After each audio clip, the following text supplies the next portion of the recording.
8주차에 오신 여러분들 환영합니다. 성교와 가정이라는 제목에서 제가 이제 보내심을 받은 가정, 미션이 있는 가정이라는 이름으로 이렇게 바꿨는데요. 그러니까 성교와 가정이 분리되어 있는 것이 아니라 보내심을 받은 가정이 이 미션을 가지고 사는 것이 성교적 가정이라는 뜻으로 그렇게 이제 제목을 잡았습니다. 이 가정이라고 하는 게 무엇을 위해서 존재하는지, 그리고 또 무엇을 해야 하는지 이것을 아는 것이 중요합니다. 그러니까 성교적 존재, 우리가 존재론적으로 성교적 존재라는 것을 아는 것과 성교적 행동을 아는 것, 이게 성교의 두 방향이거든요. 마찬가지로 가정도 동일하게 적용이 됩니다. 우리가 어떤 존재인지 아는 것, 가정이 어떤 존재인지 아는 것이 가정의 역할, 삶이 결정됩니다. 결국 제가 말씀드리고 싶은 것은 당신 가정에 미션이 있는가? 라는 질문을 던지고 싶습니다. 그래서 들어가는 질문을 몇 개 적어놨는데요. 강의를 통해서 알고자 하는 내용을 질문으로 먼저 제가 적어봤습니다. 남편들이 이런 질문들을 하더라고요. 우리 가정에 미션이 없는 것 같은데 어떻게 찾아야 합니까? 또 가정의 미션과 이 성교가 무슨 관계가 있습니까? 또 아내들이 미션에 관해 남편과 생각이 다를 때 이거 어떻게 해야 됩니까? 이런 질문들을 제가 받았었거든요. 남편은 가정의 미션에 관해 관심이 없는 것 같은데 이 아내 입장에서 제가 어떻게 해야 됩니까? 이런 질문을 받은 적이 있습니다. 이런 질문에 대한 답이 오늘 제 강의의 이제 내용이라고 보시면 되고요. 사실 여기 이제 미혼들이 꽤 많이 있잖아요. 상관없어요가 아닙니다. 그죠? 절대. 앞으로 가정을 꾸려서 성교를 이제 성교적 가정으로 살아가야 되기 때문에 이 내용들이 여러분들한테도 이제 동일하게 중요할 겁니다. 가정이 무엇을 위해 존재하는가? 이게 이제 존재 이유잖아요. 이것을 다른 말로 하면 정체성입니다. 정체성. 예를 들어 우리가 엄마라는 정체성이 있기 때문에 있어야지 엄마의 역할을 할 수 있죠. 그죠? 아버지라는 정체성이 있기 때문에 아버지의 역할을 하는 겁니다. 그죠?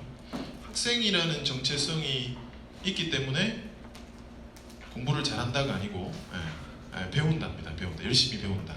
그죠? 결국 우리가 정체성대로 사는 거거든요. 사실 지금 시절 같은 경우에 우리가 한국인의 정체성이라고 그러면 우리가 노제팬 이렇게 할 수 있지만 사실 우리가 그리스도인의 정체성을 가지고 있다면 그건 또 다른 시각으로 우리가 봐야 되거든요. 자, 우리의 정체성이라는 것을 이렇게 찾을 때 청사진이 있습니다. 하나님께서 이 정체성을 우리에게 주실 때 뭐 그냥 아무것도 안 주시고 너희 정체성을 찾아라 이렇게 하지 않으신다는 거죠. 이 가정의 정체성에 대한 청사진을 하나님이 주신다는 거죠. 그래서 정체성을 찾을 때 청사진을 먼저 봐야 하는데 하나님께서 세상을 창조하셨고 또한 가정을 창조하셨다면 우리는 창조의 원형이 무엇인지 살펴봐야 됩니다. 그래서 하나님의 설계가 있다는 겁니다. 프로토타입이 있다는 겁니다.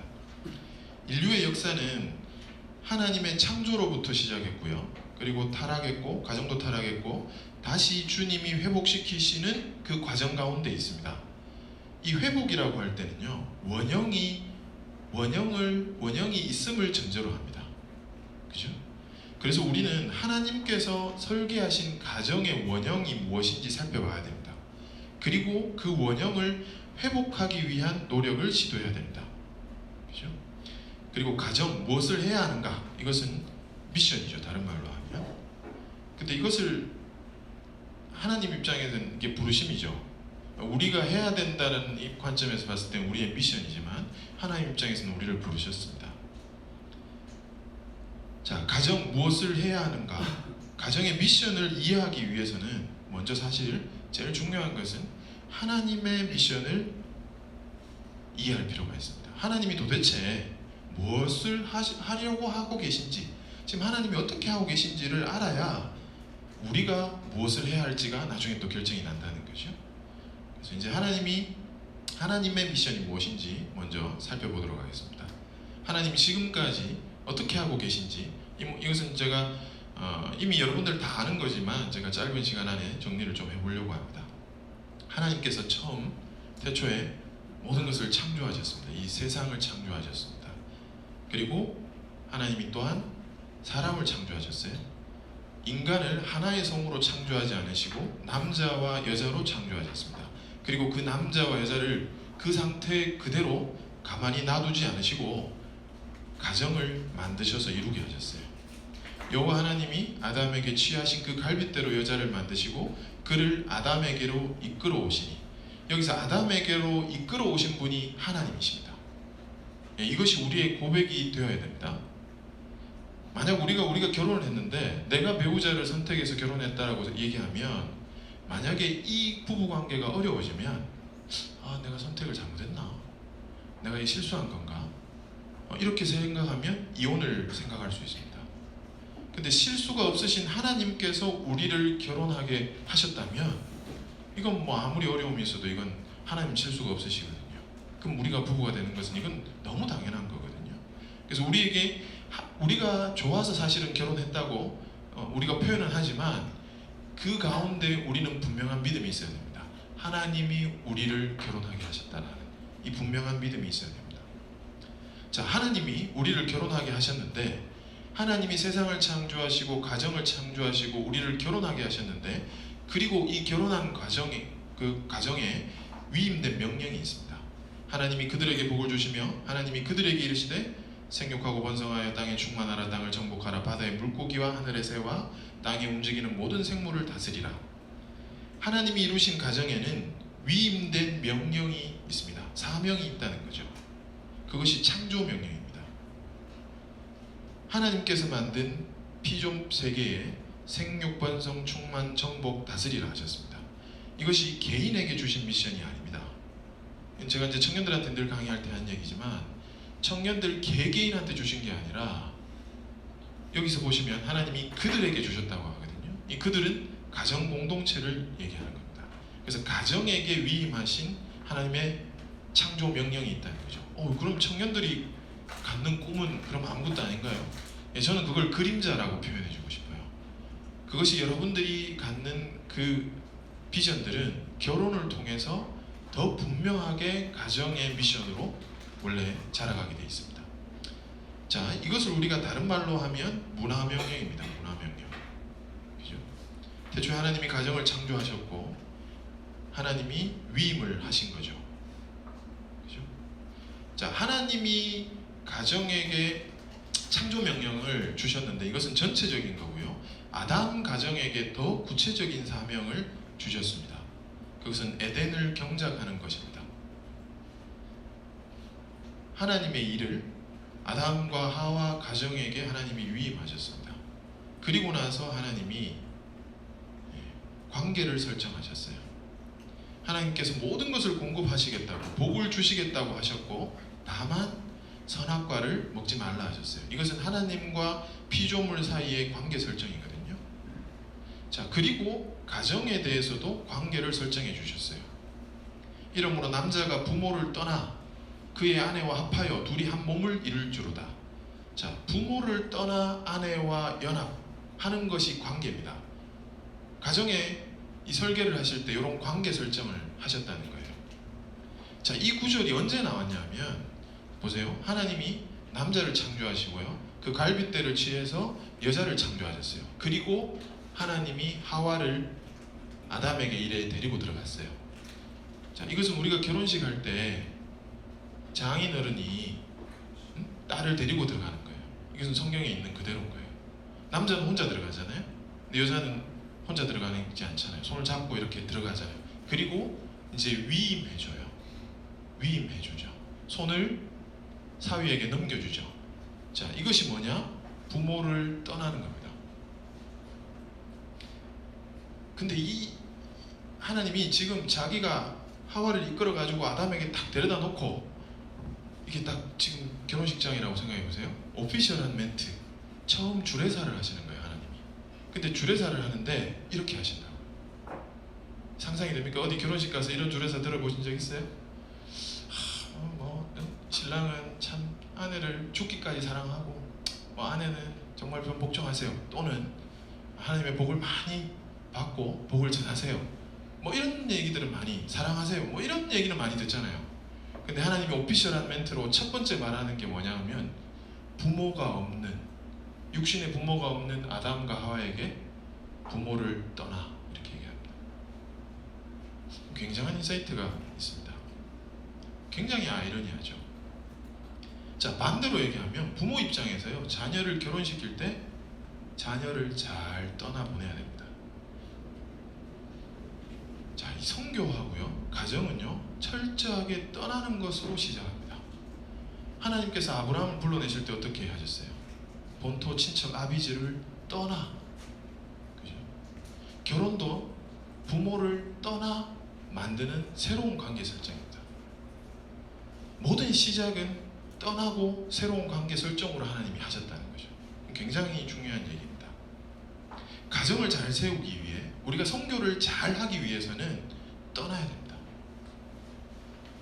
결국 떠난다는 것에 머무르는 것이 아니라 떠나고 나서 하나님 안에서 부부 중심으로 바뀌는 겁니다.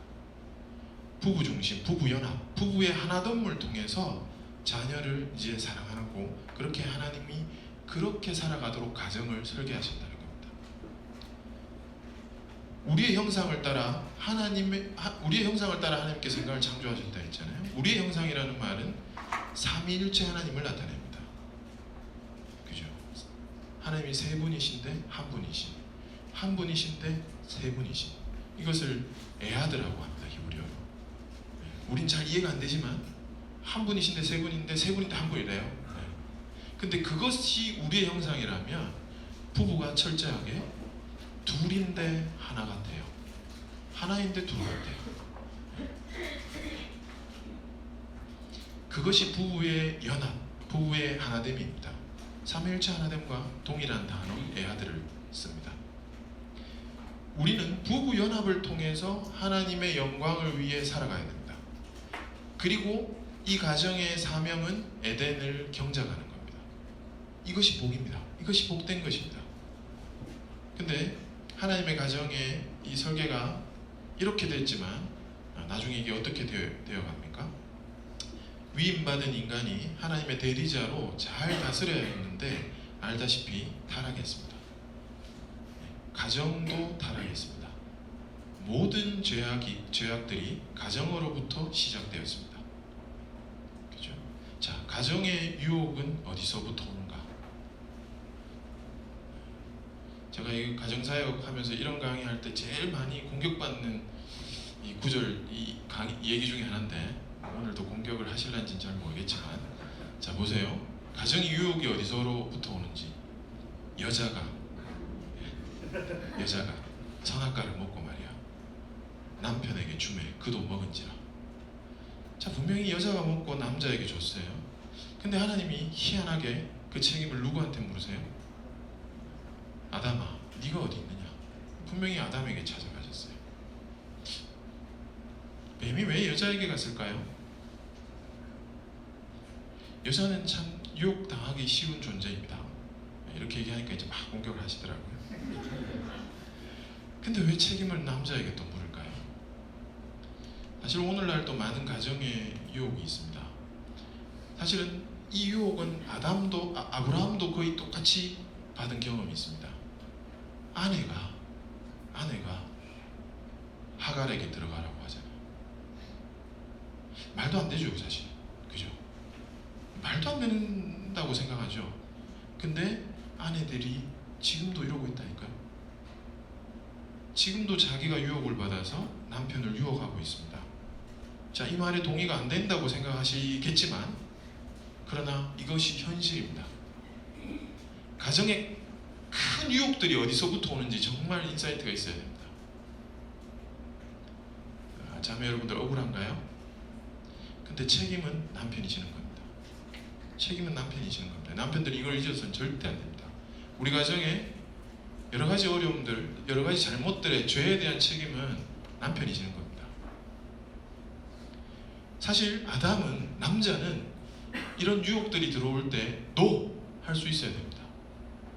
왜냐하면요, 남자라는 단어, 히브리어의 남자라는 단어의 원어적 의미는 기억하는 자라는 뜻입니다. 자카르, 기억하는 자. 아담이 기억을 했었어야 돼요. 뭘 기억해야 되냐면 하나님이 말씀하신 야 선악과 먹지 마, 먹으면 너 죽어, 이 말을 기억하고 아내에게 얘기를 했었어야 돼요. 먹으라고 할 때 이거 먹으면 안 된다고, 하나님 그렇게 말씀하셨고 이거 먹으면 죽는다고. 근데 요즘 남자들이 노가 안 돼요.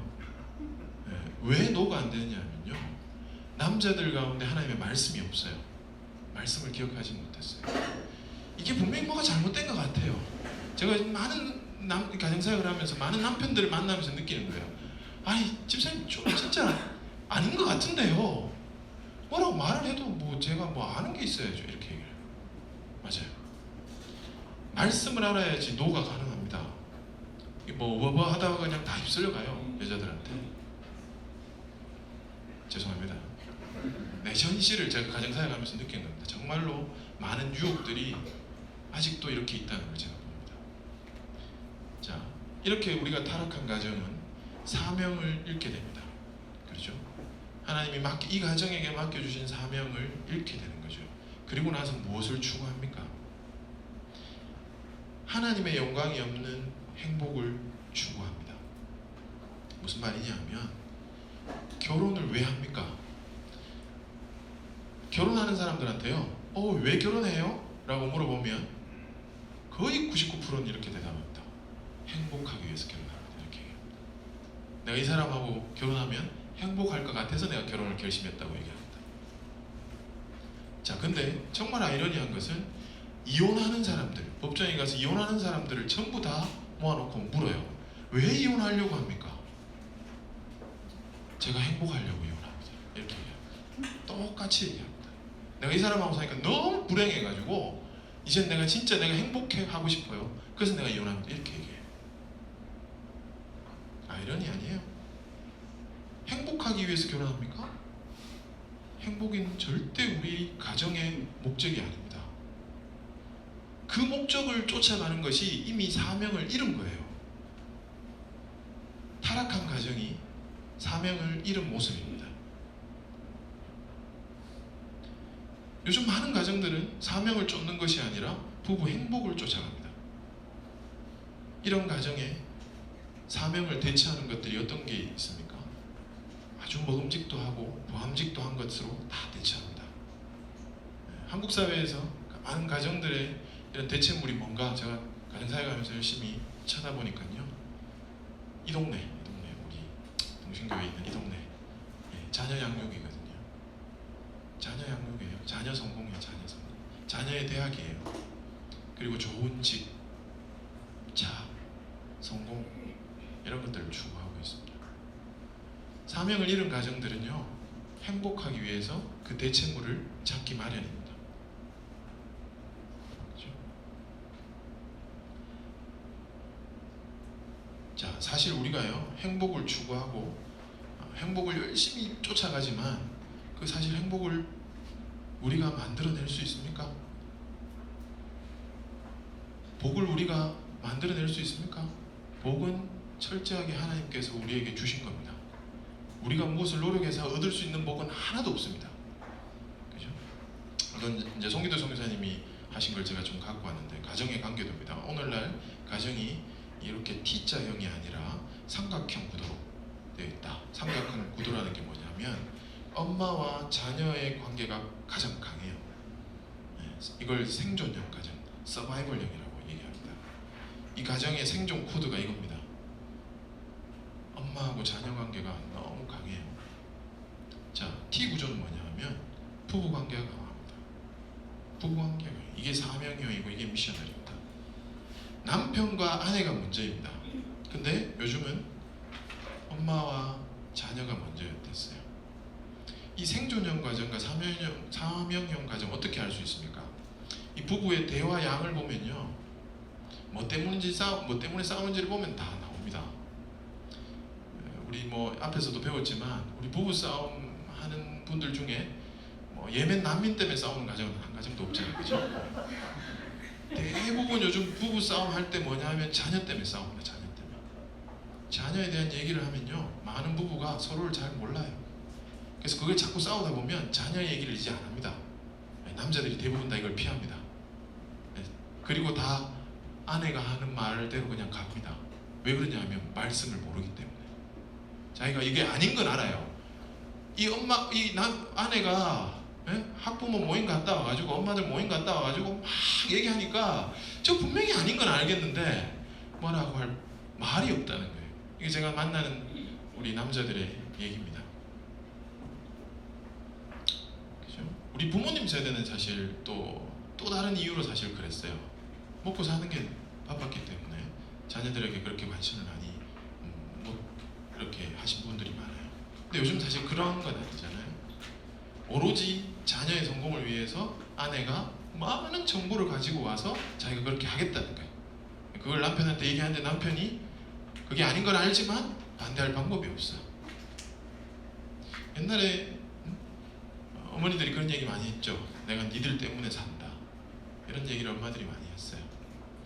부모가 친밀하지 못하면요, 자식들이 괴롭습니다. 자녀 양육에 대한 책들이 요즘 너무 많이 나와요. 근데 성경은 무슨 내용이 많냐면 에베소서에 보면 부부관계 얘기가 핵심이에요. 부부관계 얘기하면서 교회와 예수 그리스도의 관계를 얘기하거든요. 부부 친밀도만큼 교회와 그리스도의 관계를 이해할 수 있습니다. 부부가 친밀하면 자녀 관계는 아주 쉽습니다. 사실은요. 위임된 사명이 상실됐습니다. 생존형 가정의 사명은요, 자녀의 대학이고 자녀의 성공이에요. 제가 청소년 부모학교를 지금 뭐 한 몇 년째, 한 4, 5년째 지금 하고 있는데, 청소년 부모학교 하면서 이제 청소년 부모들 상담은 좀 하고 있거든요. 근데 간혹 자기 자식이 너무 문제라서 청소년을 저한테 데리고 와요. 저는 청소년 상담은 전혀 지금 제가 할 수 있는 역량도 안 되고 하고 싶지도 않고 이런데 한 번씩 데리고 오면 제가 그 애랑 그냥 시답지 않은 얘기를 하고 좀 재밌게 해주고 뭐 딴 얘기를 이렇게 해야 속마음이 나오잖아요. 그래서 이런저런 얘기 하다가 나중에 좀 친해져서 이런저런 거를 묻다 보면 이 아이들은 이미 다 알고 있어요. 엄마와 아빠가 다른 얘기하는 거를 너무 잘 알아요. 그래서 자기가 엄마 말을 듣다가 아빠가 이런 말을 할 때 마음이 분리가 돼요. 마음이 분리가 돼. 부부 연합이 없으면요, 누가 가장 먼저 아는지 아세요? 부부 연합이 잘 안 되는데 자신들은 그걸 몰라요. 부부들은. 근데 자녀들은 너무 잘 알아요. 우리 엄마 아빠 이거에 대해서 생각이 달라요. 너무 잘 알아요. 저한테 뭐가 다 알려주거든요. 저희가 자녀 양육할 때 가장 뭐가 중요하다고 얘기하느냐 하면 부부 일관성이라고 얘기합니다. 무슨 말이냐 하면 뭐 아이스크림 하루에 한 개를 먹는데 뭐 한 개를 먹는데 예를 들어 엄마는 아빠는 되는데 엄마는 안 된다. 그럼 이제 애들이 아이스크림 먹고 싶을 때 누구한테 가는지 아세요? 당연히 되는 사람한테 물어볼 거 아니에요. 아니면 할머니한테 가서 쪼르든지. 근데 이게 일관성이 없으면 아빠는 늘 되고 엄마는 안 된다거나 아니면 엄마가 오늘은 됐는데 내일은 또 안 돼요. 이런 게 이제 일관성 없는 거잖아요. 그렇게 될 때 아이는 그 상황에 대해서 옳고 그름을 인지하는 것이 아니라 상대성을 인지하는 거예요. 요거는 엄마한테 가면 되는 거고 요거는 아빠한테 가면 되는 거라는 인지 발달이 돼버린다고요. 그래서 사실은 부부가 마음을 같이 해서 같은 얘기를 하는 것, 이게 일관성이거든요. 일관성이 제일 중요하다고 얘기해요. 그래야 애들이 옳고 그름을 배워요. 근데 그렇게 얘기하다 보면 부모도 틀릴 때가 있잖아요. 부부가 틀리진 않았는데 부모 자체가 틀렸던 상황들도 있거든요. 그럴 때는 부모가 자식한테 가서 내가 그때 몰라서 이렇게 했다라고 얘기를 하고 사과를 하면 돼요. 그럼 아이들이 또 다 이해해. 엄마 아빠도 실수할 수 있다는 거를. 근데 아예 이게 엄마 생각은 이렇고 아빠 생각은 이래. 특히 공부에 대해서 생각이 완전 다르거든요, 요즘은. 그러니까 아이들의 마음이 다 분리가 돼 있습니다.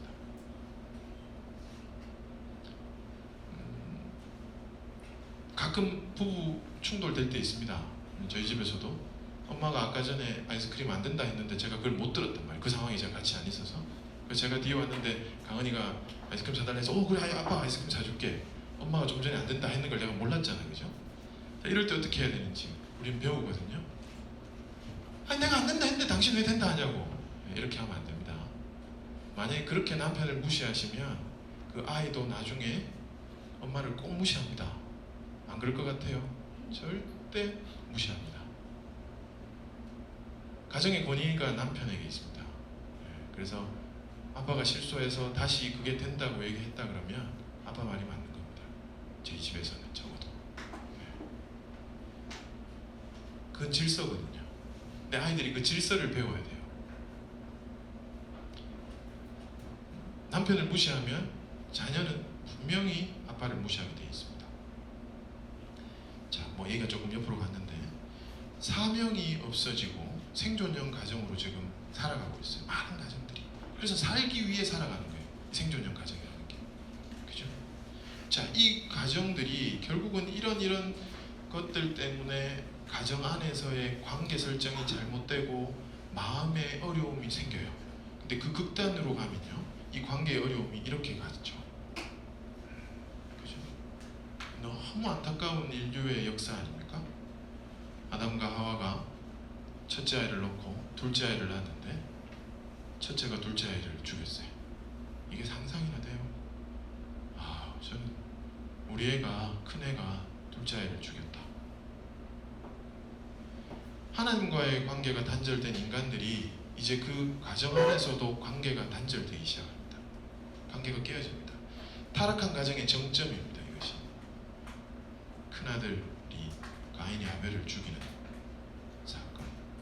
그런데요, 오늘날 부부가 자녀들에게 이런 살인사건이 일어나지 않았지만 부모가 자녀들 마음들을 이렇게 경쟁시켜놔요. 사실은 굉장히 관계를 어렵게 만드는 경우가 많아요. 이런 사실 생존형 가정은 세상과 차이가 있나 그런 생각이 들어요. 세상의 가정과 우리의 가정이 차이가 있습니까? 거룩이 없죠. 이런 타락의 결과로, 타락의 극치에서 하나님이 홍수로 심판하셨죠. 그죠? 자, 첫 번째 가정은 실패했습니다. 그래서 하나님께서 다시 두 번째 가정을 부르셨습니다. 창세기와 동일하게 복을 주셨어요. 이 가정을 불러서. 근데 이번에는 복이 될 것이라고 말씀하셨는데 모든 족속이 아브라함과 사라로 말미암아 복을 얻을 것이라는 약속을 주셨어요. 그죠? 자, 아브라함을 통한 자손들, 이스라엘을 구속하시기 위해서 이제는 모세를 부르셨어요. 하나님. 나그네와 같은 이 난민, 이스라엘 출애굽 난민이잖아요. 난민 200만 명을 구속하기 위해서 또 다른 난민인 모세를 데리고 와서 이제 구속하셨습니다. 내가 타국 땅에서 나그네 되었음이라는 그 모세의 아들 이름이 게르솜이잖아요. 그 게르솜의 뜻이 그 얘기잖아요. 난민을 불러 난민을 인도하시는 게 이제 하나님이신데, 자, 이스라엘의 죄악에도, 여러 번의 이스라엘의 죄악에도 불구하고 하나님께서는 결국에 예수님의 십자가 대속을 통해 완전한 의를 이루셨고요. 십자가를 통한 구속으로 구속된 교회가 이 땅 가운데 생겨났습니다. 제가 지금 역사를 쭉 정리해가고 있습니다. 하나님 무엇을 하고 계신지, 하나님이 지금 이 땅 가운데 뭘 하고 계신지를 제가 정리하고 있습니다. 자, 이제 교회에게 대위임령을 주심으로 모든 민족을, 열방을 구원하시기로 작정하셨습니다. 우리는 지금 이 교회의 시대에 살고 있습니다. 이 시대가, 이 스토리가 어디로 갈 것 같습니까? 마지막에 창조의 완성을 이루실 것입니다. 계시록 7장 9절에서 10절에 마지막 창조의 완성의 모습을 요한을 통해 알려주셨죠. 이 일 후에 내가 보니 각 나라 족속과 백성과 방언에서 아무도 능히 셀 수 없는 큰 무리가 나와 흰옷을 입고 손에 종려 가지를 들고 보좌 앞과 어린 양 앞에 서서 큰 소리로 외쳐 이르되 구원하심이 보좌에 앉으신 우리 하나님과 어린 양께 있도다. 각 나라 족속 백성 방언 아무도 능히 셀 수 없는 큰 무리, 이 무리가 하나님과 어린 양 예수님을 찬양하는 모습입니다. 도대체 이 큰 무리가 어디에서 이렇게 나올까요? 역사의 끝은 하나님 나라의 완성입니다. 이 하나님 나라의 완성은요, 사람들만 구속하는 것이 아니라 하나님 나라입니다. 하나님 나라. 하나님이 창조하신 창조세계의 모든 분야, 창조물을 다 원상 회복시키고 완성시키실 거라는 거죠. 자, 하나님의 미션, 하나님의 계획은 철저하게 하나님 나라를 향해 있습니다. 그 출발이 어디였습니까? 아브라함과 사라의 가정, 하나님께서 부르신 두 번째 가정에서부터 시작됐어요. 이 선교가 가정에서부터 시작됐다니까요. 생육하고 번성하는 것이요, 남녀 부부가 하는 거지 남자와 남자가 할 수 있는 게 아니잖아요. 여자와 여자가 할 수 있는 게 아니잖아요. 그래서 동성애는 하나님 나라를 향해 가는 이 거대한 메타 내러티브에 절대로 들어갈 수 없는 내용이죠. 자, 그렇다면 이것이 최종 목적인가요? 온 세상과 인류를 구속하는 것인가요? 사실 근본적인 목적, 이 모든 것은요, 하나님께서 하나님의 영광을 위해서 하고 계신 겁니다. 하나님께서 영광 받으시기 위해서 이 일을 진행하고 계십니다. 그래서 미션 퍼스펙티브에서는 이것을 주의 영광의 이야기라는 표현을 쓰는 거죠. 존 파이퍼가 이렇게 얘기합니다. 선교는 교회의 궁극적 목표가 아니다. 예배가 목표다. 선교는 일시적으로 필요한 것일 뿐이다. 그러나 예배는 영원하다. 지금 우리는요, 예배를 위한 선교의 시대를 살고 있습니다. 우리는 하나님의 영광을 위해 살아계신 하나님께서 친히 선교하고 계신 것을 보고 있는 거죠. The living God is a missionary God. 하나님은 선교사예요. 하나님 지금 선교를 직접 하고 계세요. 주의 영광의 이야기는 지금도 계속해서 진행 중입니다. 결국 첫 번째 드렸던 질문, 하나님의 미션이 무엇인가요? 하나님의 미션은 선교입니다. 자, 다시 돌아갑니다. 그렇다면 우리의 미션은 무엇입니까? 처음으로 돌아왔습니다. 우리 가정은 무엇을 해야 합니까? 우리 가정은 무엇을 해야 하느냐? 주의 영광의 이야기에 참여해야 됩니다. 이것은 전적으로 하나님이 하시는 일이에요. 그리고 우리를 참여자로 부르셨어요. 우리 가정을. 그죠? 이것이 우리의 미션이고 하나님 입장에서 보면 부르심인 거죠. 주의 영광이 우리의 존재 이유이고 예배자가 우리의 정체성이 되는 겁니다. 그죠? 자, 우리의 청사진은 그래서 아브라함과 사라 가정입니다. 우리가 청사진을 잘 공부해야 우리가 무엇을 해야 하는지를 잘 이해할 수 있습니다. 주의 영광의 이야기에 참여하는 우리의 가정의 역할과 배역이 있습니다. 하나님은 우리 가정의 역할, 배역을 지금도 캐스팅하고 계세요. 미셔널 콜링을 하고 계세요. 그렇죠? 자, 그렇다면 우리 가정의 미션을 어떻게 찾을 수 있나? 사실 이게 찾는 겁니까? 주시는 겁니까? 헷갈리기 시작합니다. 이제.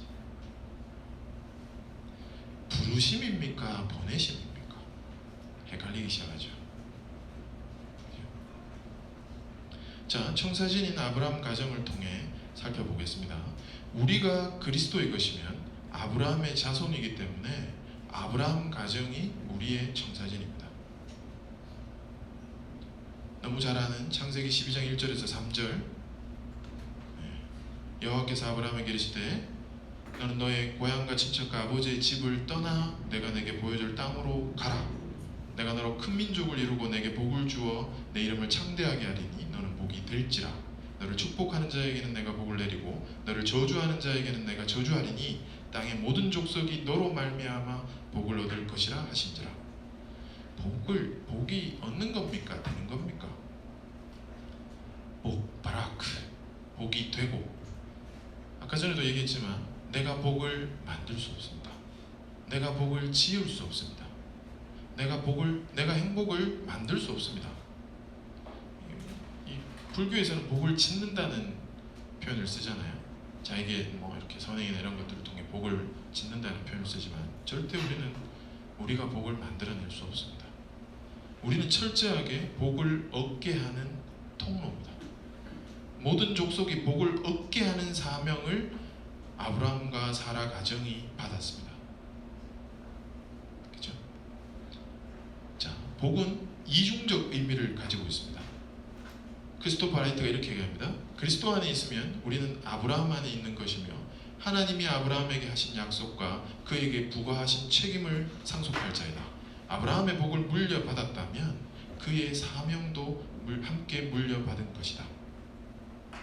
복을 받았다면 사명도 받은 것이다 라고 크리스토퍼 라이트가 얘기합니다. 그죠? 사실은 우리가 복만 받고 싶잖아요. 복은 많이 받고 싶어요. 복만 받기를 원하는 게 뭐냐 하면 기복신앙이에요. 맨날 복 주세요 복 주세요 하는 게 기복신앙 아니겠어요? 근데 하나님의 미션, 하나님이 우리 이 아브라함과 사라 가정에게 준 사명은요, 축복받은 사람은 자신을 넘어서 복이 되라는 부름을 받은 거예요. 내가 복을 가지고 꽁꽁꽁꽁 내가 갖고 있는 것이 아니라 그 복은 나를 넘어서서 계속해서 복이 되라는 것, 그것이 사명이라는 거죠. 자, 복과 사명을 받은 아브라함과 사라 부부의 미셔널 라이프를 보겠습니다. 그들의 정체성이 뭐였냐면요, 그들의 정체성은 철저하게 열방을 향한 복의 통로가 되는 겁니다. 그죠? 그리고 그들의 삶의 윤리는 의와 공도를 행하는 가정입니다.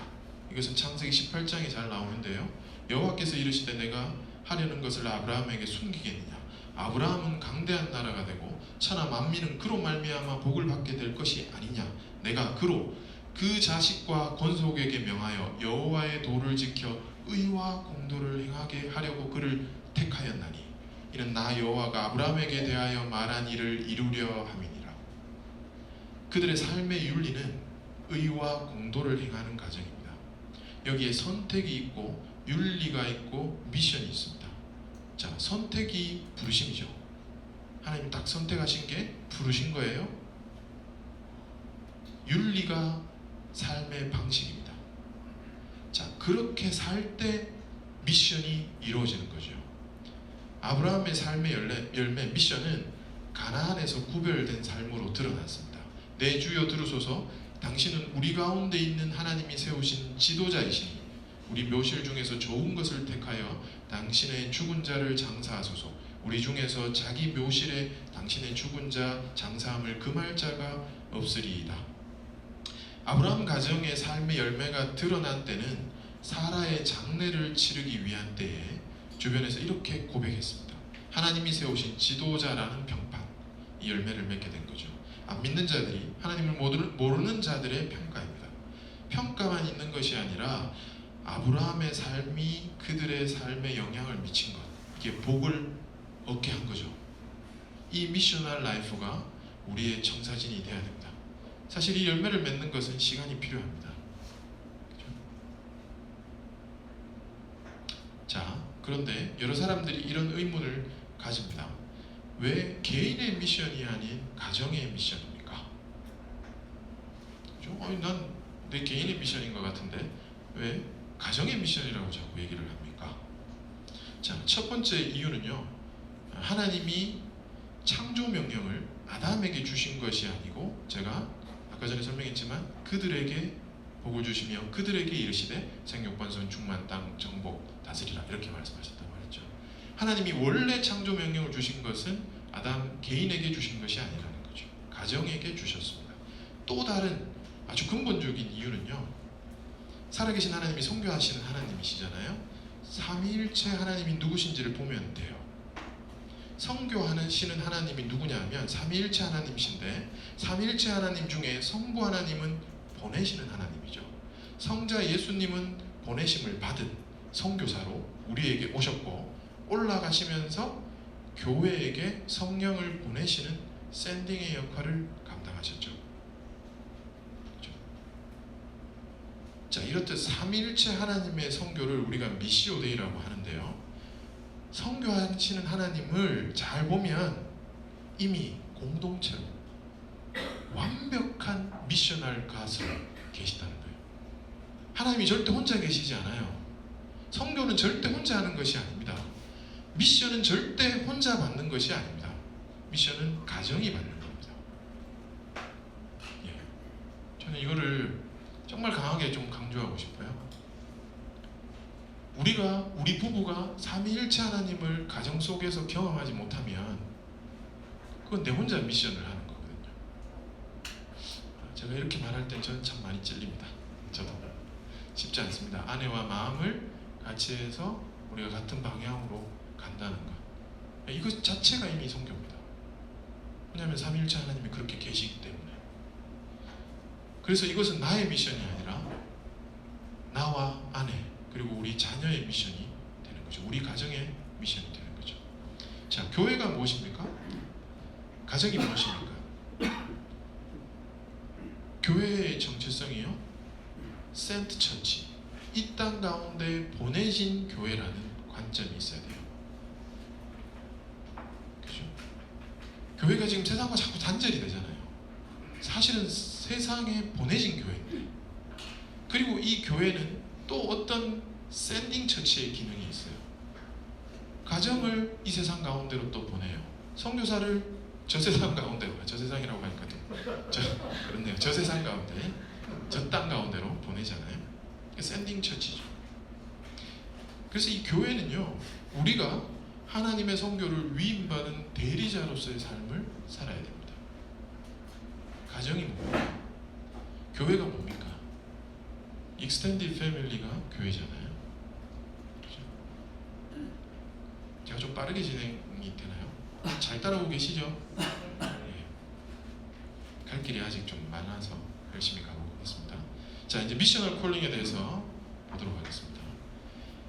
가정에게 하나님은 이렇게 미셔널 콜링을 하십니다. 이것이 하나님 입장에서 부르심이고 우리 입장에서 찾아야 하는, 발견해야 하는 것이기 때문에 제가 미션 파인더 이렇게 이제 우리 프로그램을 했잖아요. 헌신자 비전 캠프라는 게 이제 미션 파인더라고 이렇게 했습니다. 그래서 사명을 발견한, 미션을 발견한 가정의 라이프가 미셔널 라이프입니다. 센트 패밀리, 보내진 가정이 되는 겁니다.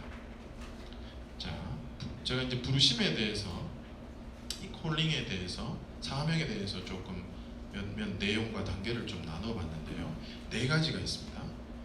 The call to mission, the call to missionary, the call to missions, the call to mission field. 이게 이제 조금 이제 용어가 구분이 될 것 같은데요. The call to mission은 선교로의 부르심은 모든 그리스도인이 다 해당됩니다. 그죠?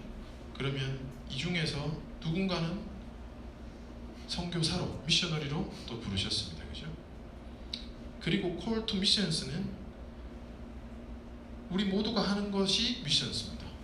우리가 하는 일들이, 사역들이 미션스입니다.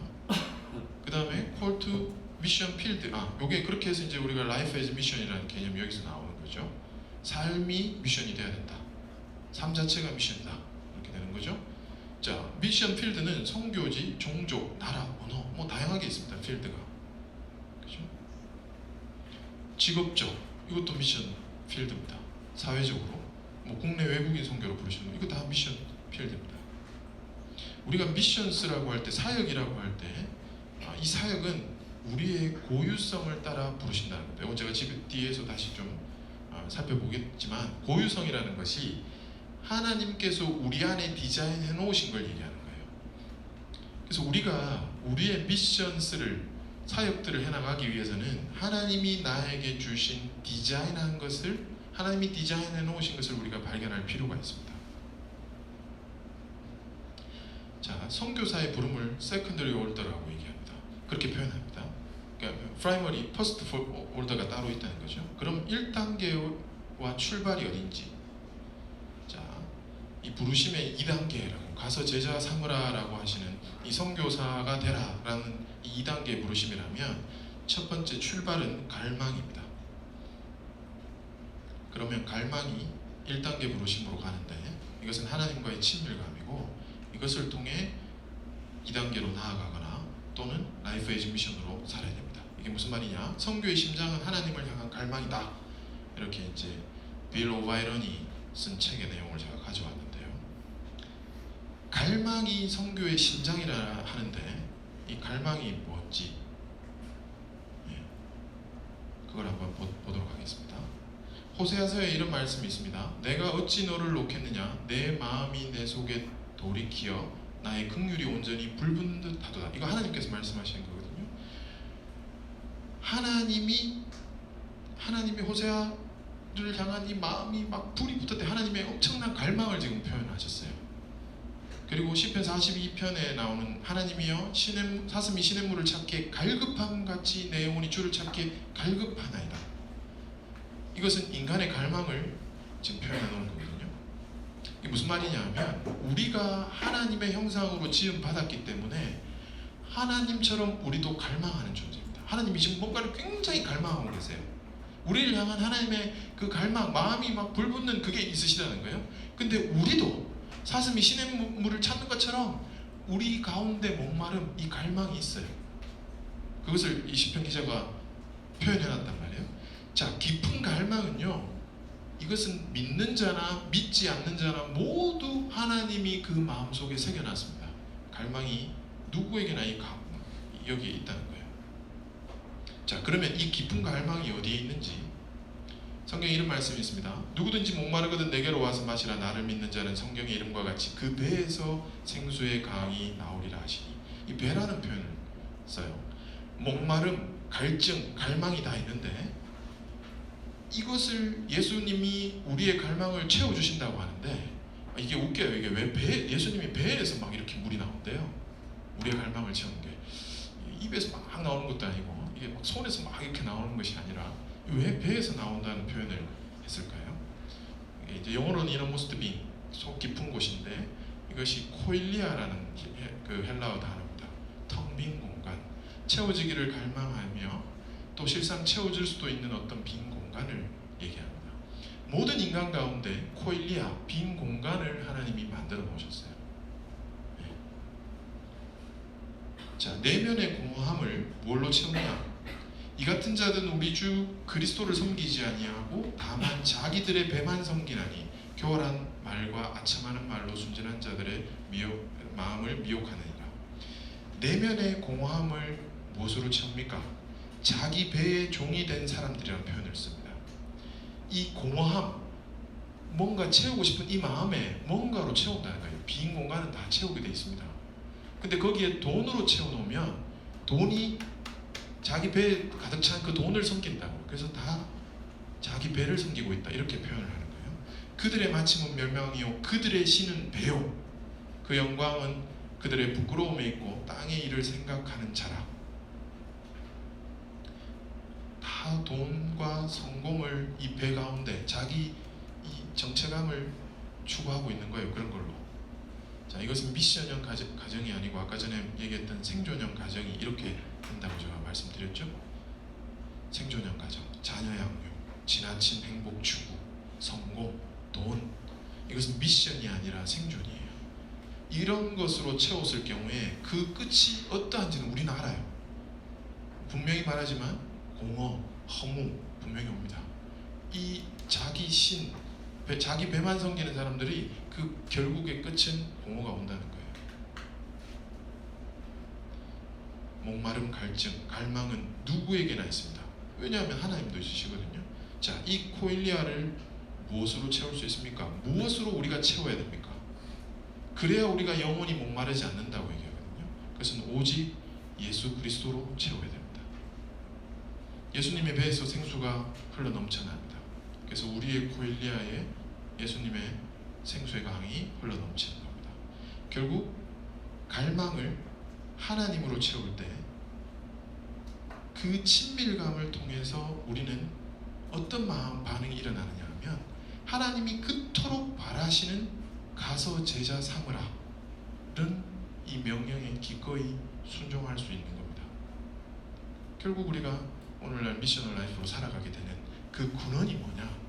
그것은 우리 속의 갈망을 하나님으로 가득 채울 때 하나님이 주시는 그 깊은 은혜의 생수, 그 은혜로 넘치는 그 생수의 강을 경험하면 내가 하나님이 그토록 원하시는 선교에 헌신하겠습니다 라는 세컨드리 리스판스가 일어난다는 거죠. 이제 우리 맨날 같이 우리 선교하는 박태훈 집사님하고 우리 안상화 집사님이라고 있는데 성화 형의 고백이 그런 거거든요. 자기는 선교에 관심이 없었어요. 그냥 예수 잘 믿는 것이 자기 목표였다니까요. 근데 예수를 깊이 믿고 예수를 깊이 만나고 나니까 예수님이 그렇게 바라시는 것을 자기가 안 할 수가 없겠더라. 그러다 보니까 이렇게 내가 선교하고 있더라. 이렇게 표현을 한 걸 우리가 간증을 들었었거든요. 선교 억지로 하는 거 아닙니다. 그죠? 선교 억지로 해서도 안 되고요. 우리가 하나님의 사랑이 깊이 들어가는 것이 사실은 먼저입니다. 그래서 선교의 심장은 하나님을 향한 갈망이다. 이렇게 표현하는 겁니다. 자, 부르심을 다른 말로 표현하면요. 우리의 고유성에 따라 우리와 동역하시기 원하시는 하나님과의 관계라고 얘기했습니다. 그렇죠? 하나님이 우리에게 디자인해 놓으신 걸 통해서 같이 하기를 원하세요. 참여하기를 부르셨어요. 자, 그래서 이제 뭐 직업적 부르심도 있고 우리의 달란트대로 하나님 쓰시는데 어떻게 이런 구체적으로 우리가 이제 인도함을 받는지 4가지 길이 있습니다. 첫 번째, 우리가 우리의 달란트대로 잘 하나님을 쫓아가기 위해서 하나님이 우리를 부르시는데 그 콜링이 한 4가지 길 정도로 이렇게 제가 나눠본 거죠. 미셔너리 콜, 아니 미스테리우스 콜이 있습니다. 환상을 통해 우리를 부르십니다. 커미션드 콜, 위임하는 방식으로 우리에게 콜링이 있습니다. The common sense call, 자기가 생각해보고 상식적으로 생각해보니까 이게 맞는 것 같다. 그런 콜링이 있을 수 있어요. The natural call, 자연스러운 콜링이 있어요. 자, 이 예를 들어보면 환상을 통해서 부르시는 걸 보면 베드로가 고넬료를 방문하는 그 상황들을 보면 성령 하나님께 환상을 딱 보여줘서 꿈을 통해서 계속 인도함을 받잖아요. 그렇게 해서 콜링이 있었다. 그 다음에 바울이 그리스도를 만나는 그 장면, 완전히 뭐 환상 가운데서 분명한 콜링을 본 거죠. 또 바울이 이 마게도냐로 오라는 그 환상을 통해서, 이건 뭐 물론 이미 선교사일 때 받은 환상이지만 또 우리 이사야나 요나나 이런 사람들은 전부 다 미스테리우스 콜이 있어요. 근데 이것은요 결코 예외적이지 통상적이지 않습니다. 내가 이런 미스테리우스 콜 꿈에 나타나가지고 내한테 이런 말씀을 하신 적이 없어요. 맞아요. 나도 그래요. 미스테리우스 콜은 없어요. 이것은 아주 예외적이지 통상적이지 않습니다. 이것이 없다고 해서 그 콜링이 아닌 것은 아니란 얘기죠. 그리고 이런 개인적인 부르심이 반드시 또 성공적인 선교사나 사역자가 된다는 보장을 주는 것도 아닙니다. 그죠? 자, 두 번째는 위임하는 겁니다. 바울과 바나바를 따로 세워서 교회가 파송하잖아요. 이 바울과 바나바가 가려고 자신들이 나가셔온 게 아니에요. 바나바를 세웠는데 바나바가 바울을 리크루팅했단 말이에요. 그것은 다 위임된 방식이에요. 그래서 우리가 장로님이나 리더, 목사님이 얘기하는 것을 잘 들을 필요가 있습니다. 왜냐하면 하나님이 다 이런 분들을 통해서 내한테 위임하는 방식으로 이 선교적 콜링을 분명히 하신다는 거예요. 그래서 리더의 얘기를 저는 이제 이런 거 맨날 강의하면서 얘기합니다. 제발 너랑 결혼하라는 거 좀 들으라고 내가. 좀 이렇게 빨리 결혼을 좀 시키고 싶은데 쟤네들이 전혀 둘이 관심이 없더라고요. 분명히 쟤들 둘이 괜찮은 것 같은데 이게 선배가 얘기하면 좀 들어야 되는데, 그죠? 들어야 됩니다. 이거 하나님 분명한 콜링이 있을 수 있습니다. 리더십을 통해서 우리에게 말씀을 하십니다. 이것이 위임하는 방식입니다. 자, 그 다음에 The Common Sense Call. 지식과 상식에 의해서도 우리가 헌신할 수 있습니다. 빌립이 남쪽으로 내려가라 이런 미스테리우스 콜이 있었어요. 수레로 가까이 나아가라 이런 미스테리우스 콜이 있었어요. 근데 그 상황 가운데 자기가 어떤 말을 해야 되는지는 성령님이 안 알려주셨어요. 그냥 자기의 지식과 상식으로 얘기를 하는 거예요. 이디오피아 내시에게 그렇게 얘기를 하는 거예요. 그건 굉장히 상식적인 얘기를 한 거예요. 얼마든지 있을 수 있습니다. 유다와 실라도 그랬고요. 이것이 선하게 보여서 그렇게 할 수 있다는 거예요. 우리가 성경을 깊이 공부하다가 이게 하나님이 이렇게 말씀하시는 게 난 맞는 것 같아요. 그렇게 해서 내가 결단해서 할 수 있습니다. 자, 이것은 자발적 순종입니다. 그리고 우리가 자기 평가를 통해서 나는 이런 달란트를 가졌기 때문에 이런 일을 더 잘할 수 있다. 얼마든지 그렇게 평가할 수 있습니다. 그것이 콜링이 될 수 있다는 거죠. 그렇죠? 자, 내추럴 콜. 내추럴 콜은 뭐냐? 상황과 관계에 의해서 콜링을 하십니다. 예를 들면 이런 거죠. 저는 선교에 전혀 관심이 없는데요. 제가 이 사람하고 결혼을 했는데 이 사람이 선교 헌신자더라니까요. 그래서 같이 살다 보니 선교를 나간다 하니까 저도 나가야 되는 것 같아요. 이게 상황과 관계에 의해서 그렇게 가는 겁니다. 틀린 게 아닙니다. 제가 약간 이제 졸려하시는 것 같아서 하나 시간이 괜찮을까 모르겠네요. 말씀드리면 제가 결혼할 때 이제 이런 상황 비슷하게 이제 결혼 날짜를 다 잡아놓고 나서 도망을 못 가게 하고 이제 청첩장을 다 찍어놓고 나서 이제 집사람한테 얘기를 했습니다. 이렇게 얘기를 했습니다.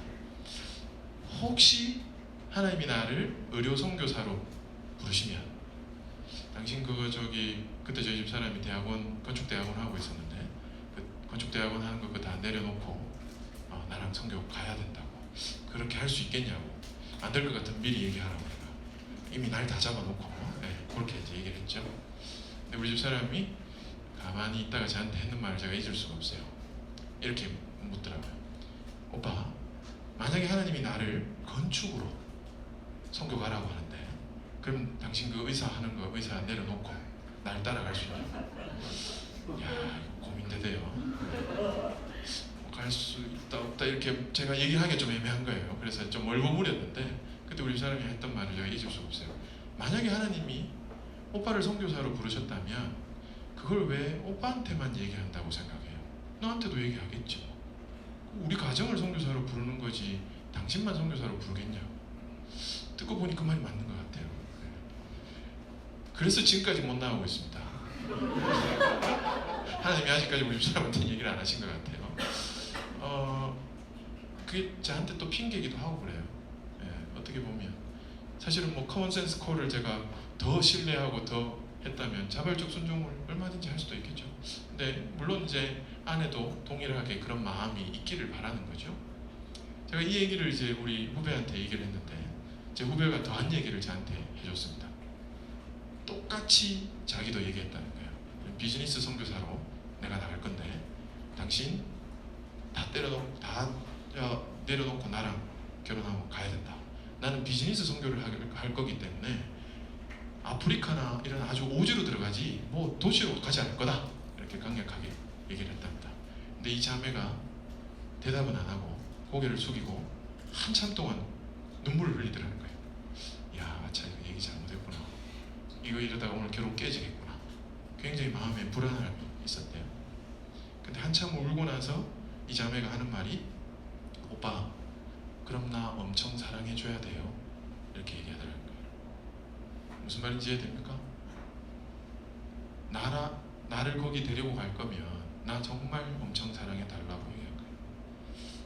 저는 이게 진짜 내추럴 쿨링이고 이게 부부의 마음을 합하는 과정이라는 생각이 들거든요. 사실 우리가 미션이라고 하는 것에 우리가 너무 꽂혀 있으면요, 사실은 근본적인 우리가 이 미션을 통해서 뭘 나타내려고 하는 거냐 하면 하나님의 사랑을 나타내는 거거든요. 그것을 놓칠 수가 있어요. 사실 아내들은요, 제가 볼 때는 나를 엄청 사랑해주면 나는 당신과 가는 거지 그 미션하고는 상관이 없는 것 같아요. 사실은. 그렇죠. 하나님의 사랑이 나를 통해서 우리 아내에게 부어진다면, 만약에 하나님이 나를 어디로 가게 하면 우리 아내는 늘 따라올 거라는 거죠. 사실은 그런 개념인 거죠. 룻과 나오미가 그랬었습니다. 그렇죠. 나오미가 무슨 개념이 있어서 뭐 이렇게 하겠다 저렇게 하겠다 한 게 아니에요. 그냥 시어머니와의 관계, 그것을 통해서 순종한 거예요. 그래서 이것은 자연스러운 순종입니다. 자, 제가 이렇게 얘기하는 것은요, 우리 가정의 부르심이 다양한 형태로 하나님이 부르실 수 있어요. 제가 방금 얘기했지만 이게 대부분 다 또 믹스드 타입이 많아요. 이렇게 저렇게 하나님이 인도하세요. 근데 분명한 것은 제가 많은 선교사님들한테 그 가족적 동의, 이걸 가족적 동의라 합니다. 부부가 같이 마음을 맞춰서 선교로 나가는 그 과정이 저는 너무 궁금해서 다 물어보거든요. 좀 친하면 다 물어봐요. 그 가족적 동의의 히스토리가 다 있습니다. 하나님이 그렇게 부부가 마음을 갖게 하는, 연합하게 하는 그 스토리가 있는 사람들이 건강한 선교를 감당하는 거지, 끝까지 내가 고집해서 가야 됩니다 하고 가면 안 돼요. 선교는 절대 그렇게 하는 것이 아닌 것 같아요. 물론 이제 이게 하루아침에 되는 건 아닌 것 같아요. 되어져 가는 과정 중에 있는 분들은 분명히 있을 수 있다는 생각을 하거든요. 그러나 어쨌든 동의가 되는 것이, 그 어떻게 해서 동의가 됐냐고 제가 물으면요, 결정적으로 제가 다 캐치해낸 건 뭐냐면 부부 사랑이었습니다. 부부가 서로 깊이 사랑을 부어주는 관계가 되면 어디 가든지 안 중요하더라고요. 가라 하면 가는 거고 있으라 하면 있는 거예요. 그게 그렇게 겁나는 일이 아니에요. 어차피 내가 가서 사랑받는 일이니까. 그렇게 해서 같이 가더라고요. 자, 우리는 이제 보내심을 받은 가정에 대한 개념을 갖고 있어야 됩니다. 우리는 세상에 보내심을 받았다라는 가정의 정체성을 가지고 있어야 됩니다. 왜냐하면 미션이라는 단어는 보내심을 받았다라는 뜻이 포함되어 있습니다. 그래서 세상에 보내심을 받은 가정은요, 복도 있고 미션도 가지고 있어요. 가정과 미션이 어떻게 있습니까? 패밀리 앤 미션, 가정과 미션이 따로 있습니다. 조금 있으면, 조금 눈을 뜨면 미션을 위해 뭔가를 하는 가정, 패밀리 포 미션이 되고요. 사실 가정이 미션 자체여야 됩니다. 패밀리 에즈 미션이 되어야 됩니다. 이것이 보내심을 받은 가정이죠. 가정의 미션 찾아가는 거죠. 찾아가는 겁니다. 하나님이 주시는 것을 잘 쫓아가는 겁니다.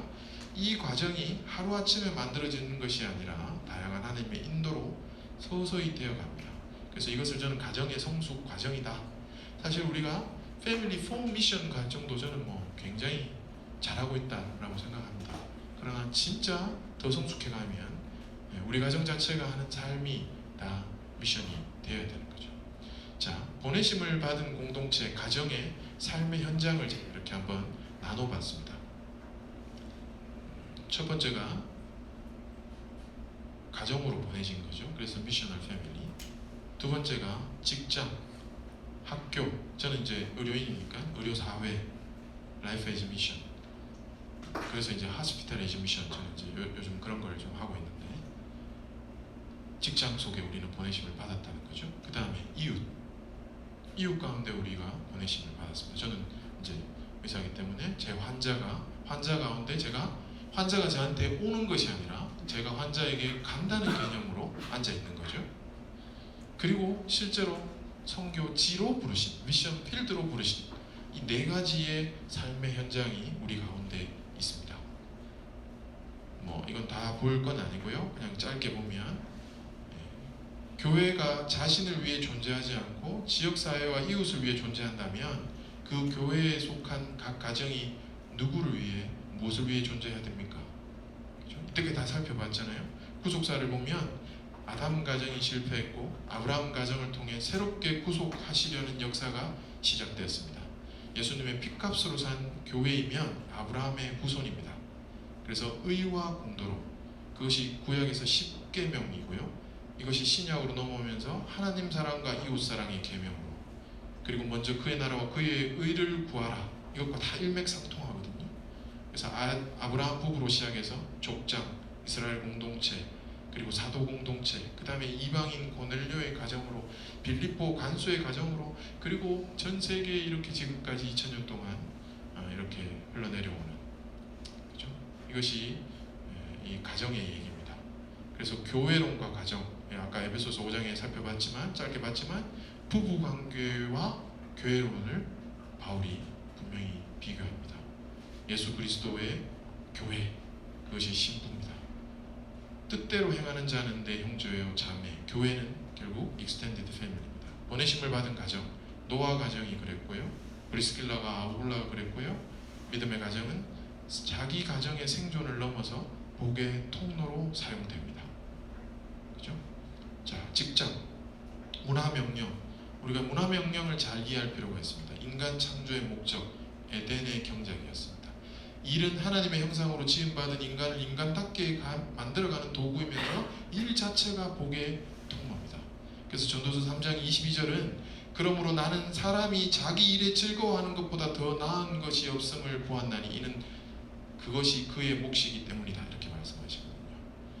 일하는 게 재밌어야 됩니다. 왜냐하면 하나님이 창조사에 가시고 와 너무 재밌어가지고 보시기에 좋았더라.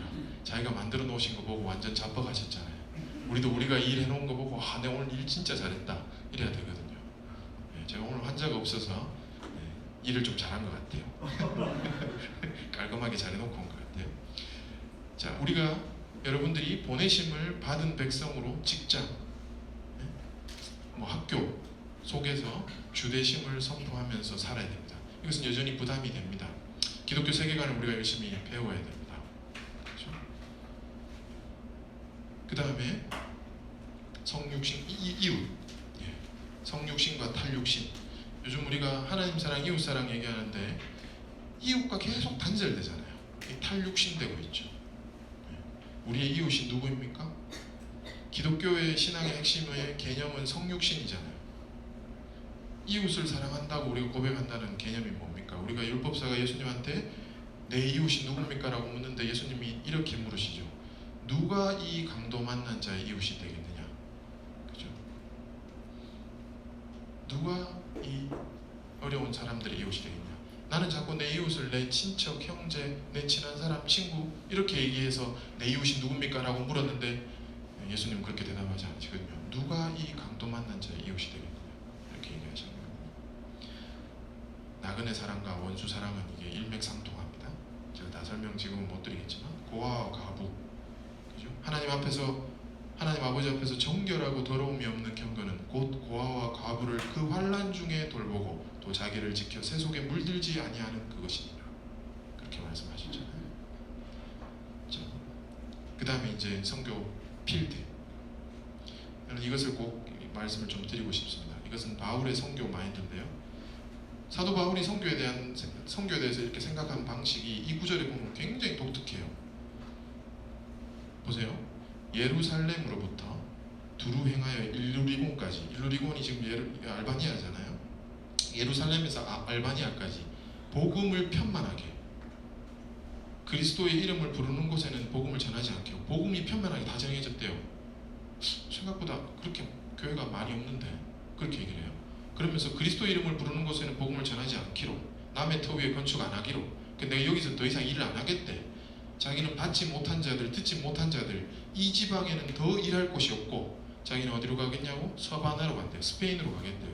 그래서 로마 교회가 나 스페인으로 갈 건데 너희들이 나를 보내줘야 돼. 보내주기를 바라. 이렇게 편지를 썼어요. 이 편지의 내용을 자세히 보면 진짜 이해가 안 돼요. 예루살렘에서 알바니아까지 아직까지 미전도 종족이거든요. 5%가 안 넘었는데 여기에 더 이상 일할 곳이 없대요. 복음이 편만하게 전해졌대요. 납득이 안 가는 얘기를 해요. 이것은 바울이요, 목회와 최전방 선교의 개념을 확실히 분리시킨 거예요. 지역교회 목회자가 자기는 아니라는 거예요. 에베소, 빌립보 서신에 보면 개척한 교회들이 있었던 곳, 아직은 사실 불신자가 더 많지만 신자가 극소수에 불과하지만 바울은 그 지역에 자기는 일할 곳이 많다 해야 되는데 이제 없다 이렇게 표현하거든요. 상식적으로 많다 해야 되는데 없다 하는 이유는 작더라도 이미 교회가 세워졌기 때문이에요. 그래서 그것은 교회의 사역이라고 생각하기 때문에 본인은 일할 곳이 없다 이렇게 얘기하거든요. 이미 주요 도시에 자신이 복음을 전했고 교회가 세워졌다는 뜻이에요. 교두보가 있다는 뜻이에요. 이것이 바울의 프론티어 정신입니다. 프론티어로 나가는 것, 그것이 선교사의 마인드거든요. 이것은 지역교회 목회자의 마인드와 완전히 다릅니다. 목회지를 든든히 세우는 것은 목회자가 하는 거고요.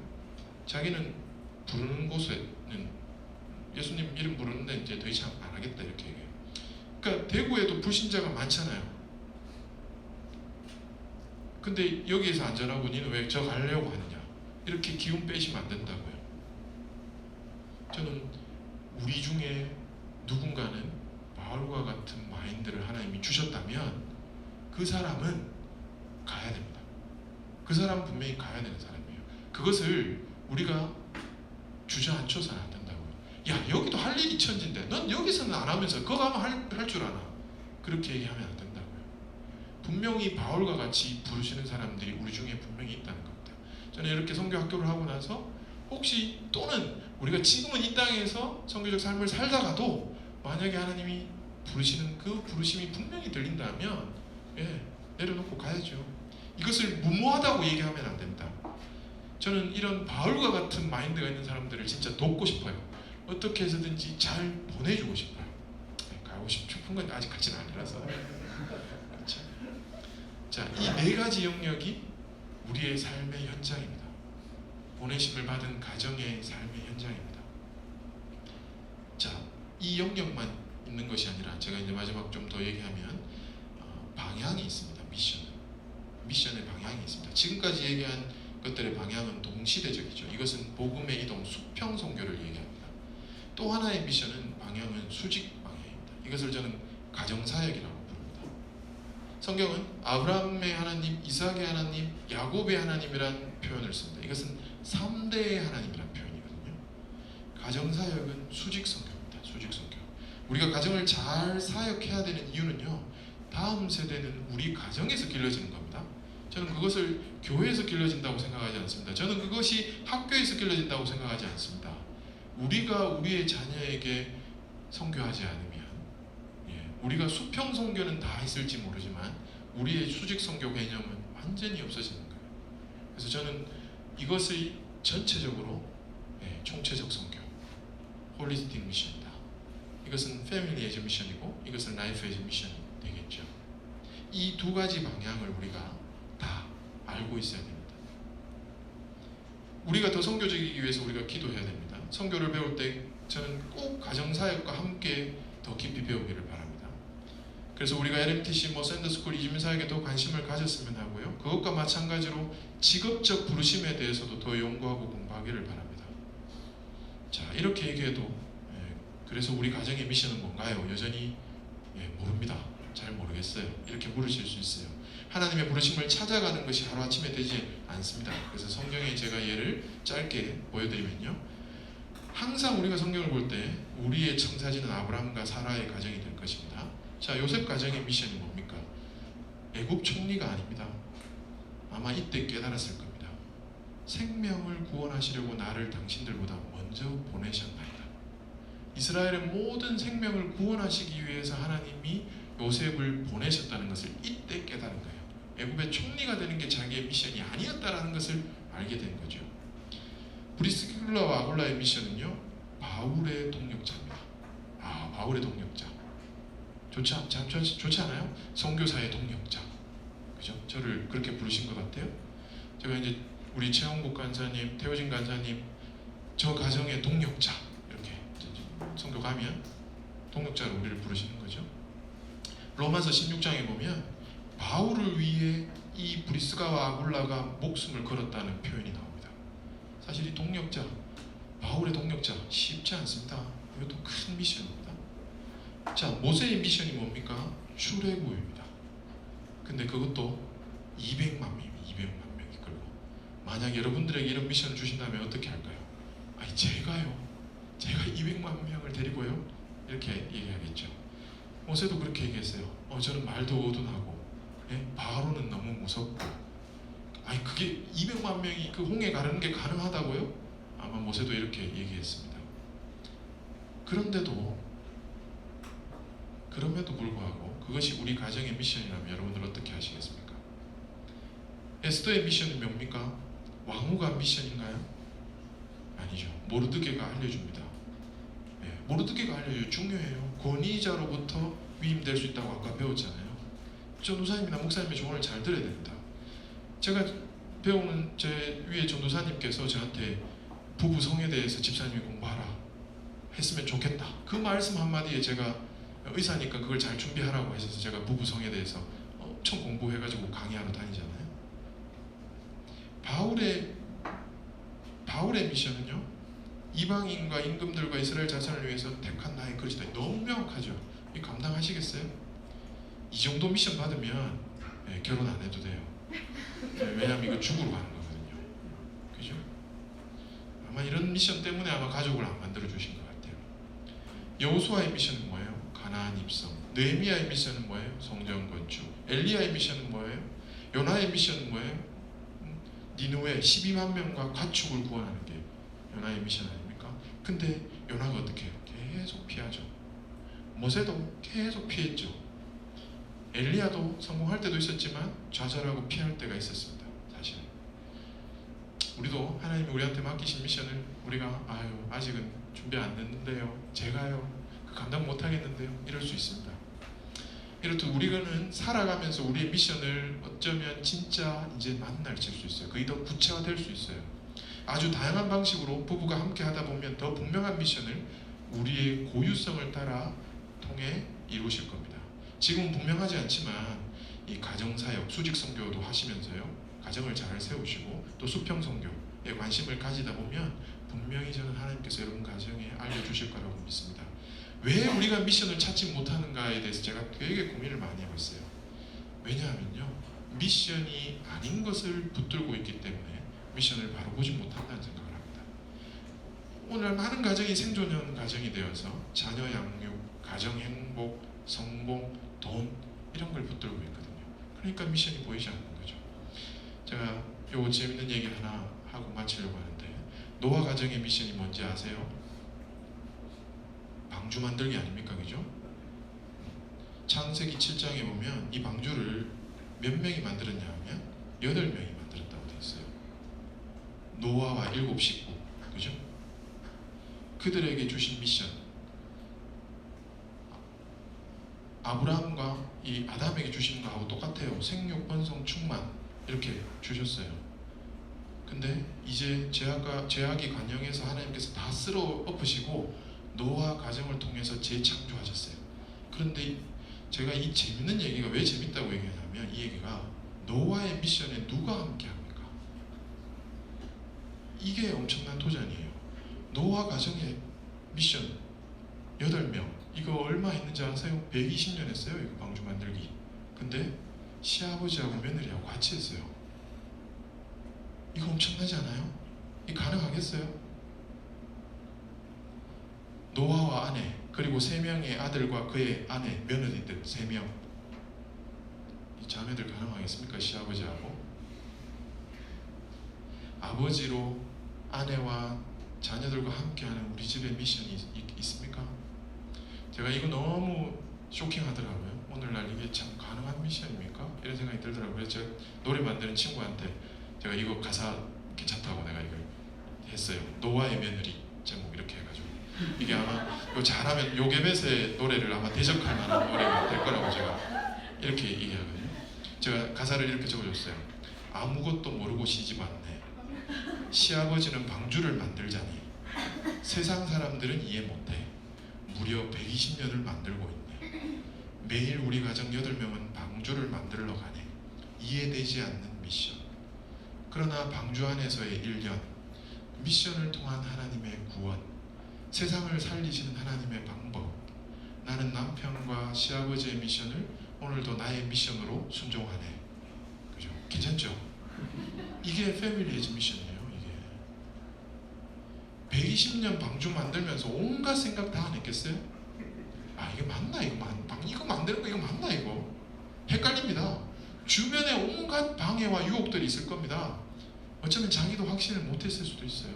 지나봐야 아는 것일 수도 있어요. 우리도 얼마나 많은 옆에 아줌마들이 그 며느리들한테 했겠어요.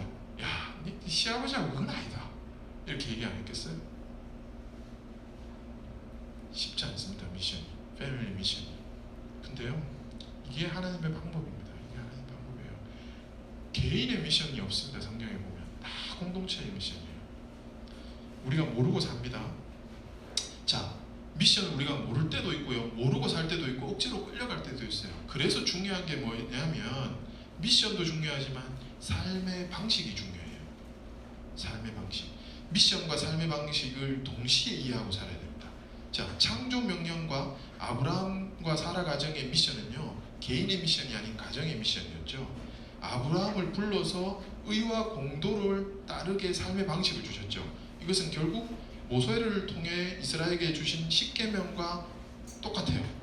아브라함과 사라 가정의 미션은 신약 시대를 통해 교회의 미션인 대위임령과 연결되죠. 대위임령을 받은 우리의 삶의 방식이 뭐여야 됩니까? 하나님 사랑과 이웃 사랑. 이것이 큰 계명이고요. 큰 계명이 뭐냐고 물을 때 이렇게 말씀하셨고, 새 계명은 서로 사랑하라고 말씀하셨어요. 사실 이 모든 것이 하나예요. 그렇지 않아요? 창조 명령, 가정의 미션, 아브라함과 사라 가정의 미션, 대위임령, 하나님 사랑과 이웃 사랑, 서로를 사랑하는 것, 십계명을 지키고 의와 공도를 행하면서 사는 것, 이 모든 것이 결국 또 이 한마디와 같아요. 먼저 그의 나라와 그의 의를 구하는 것. 그죠? 그래서 그의 나라를 구하는 게 뭐예요? 이것이 미션이죠. 성교입니다. 그의 의를 구하는 것은 정의, 쯔다카, 정의대로 사는 거예요. 쯔다카의 삶이에요. 수직 선교가 있습니다. 가정사역, 수평 선교가 있습니다. 뭐 우리가 LMTC도 하고 샌더스쿨도 하고 단기 선교도 나가고 선교사회의 삶을 살 수 있습니다. 쯔다카는 뭐예요? 직업적으로 우리가 올바르게 사는 거예요. 의와 공도, 우리의 삶의 윤리를 지키면서 사는 거예요. 라이프 에이즈 미션을 사는 거예요. 그리고 나그네를 대접하는 거예요. 결국 먼저 그의 나라와 그의 의를 구하는 것이 미셔널이고 총체적 선교이면서 이것이 우리의 미션이고 삶이 되어야 됩니다. 자녀 양육이나 잘 먹고 잘 사는 것이 가정의 미션이 아니라는 겁니다. 그죠? 자, 가정 무엇을 위해 존재합니까? 그리고 무엇을 해야 합니까? 하나님의 미션을 위해 이 땅에 보내심을 받은 가정이 하나님이 디자인하신 고유의 특성을 발견하고 미션 파인더로서 우리가 사명을 찾고 그 사명대로 미셔널 라이프를 사는 것이 우리 가정의 미셔널 라이프입니다. 우리 모두가 그렇게 살아가는 가정 되기를 소망합니다. 제 강의 여기까지입니다. 감사합니다.